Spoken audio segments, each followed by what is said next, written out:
Sebab itu, baiklah kita waspada, supaya jangan ada seorang di antara kamu yang dianggap ketinggalan, sekalipun janji akan masuk ke dalam perhentiannya masih berlaku.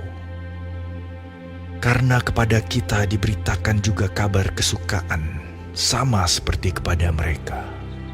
Tetapi firman pemberitaan itu tidak berguna bagi mereka, karena tidak bertumbuh bersama-sama oleh iman dengan mereka yang mendengarnya.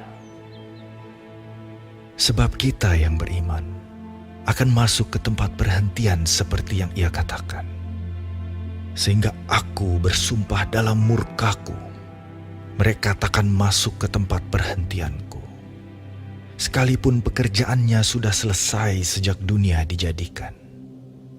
Sebab tentang hari ketujuh pernah dikatakan di dalam suatu nas, dan Allah berhenti pada hari ketujuh dari segala pekerjaannya.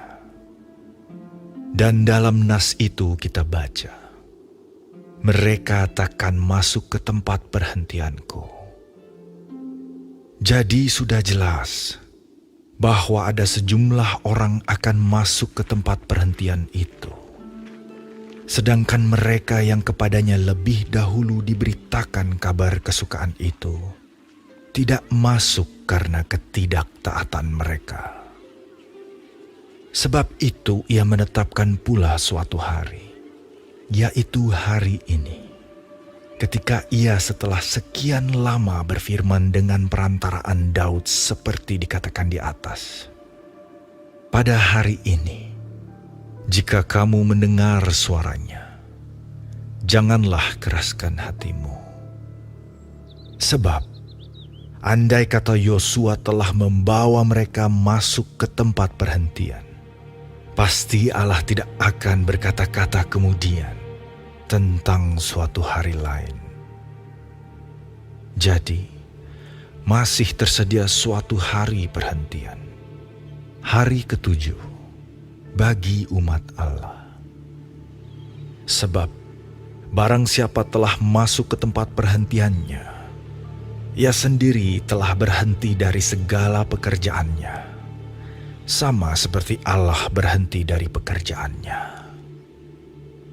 Karena itu, baiklah kita berusaha untuk masuk ke dalam perhentian itu, supaya jangan seorang pun jatuh karena mengikuti contoh ketidaktaatan itu juga.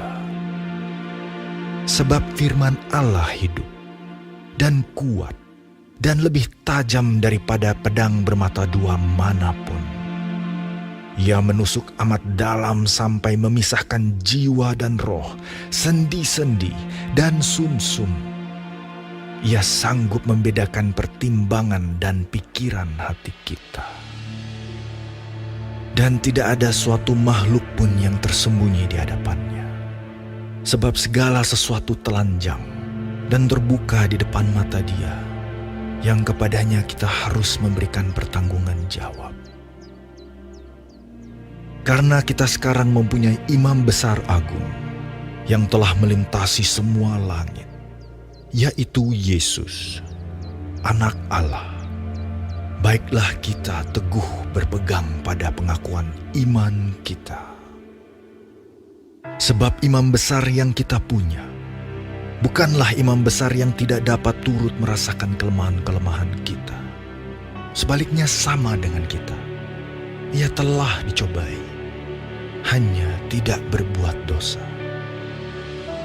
Sebab itu, marilah kita dengan penuh keberanian menghampiri tahta kasih karunia, supaya kita menerima rahmat dan menemukan kasih karunia untuk mendapat pertolongan kita pada waktunya.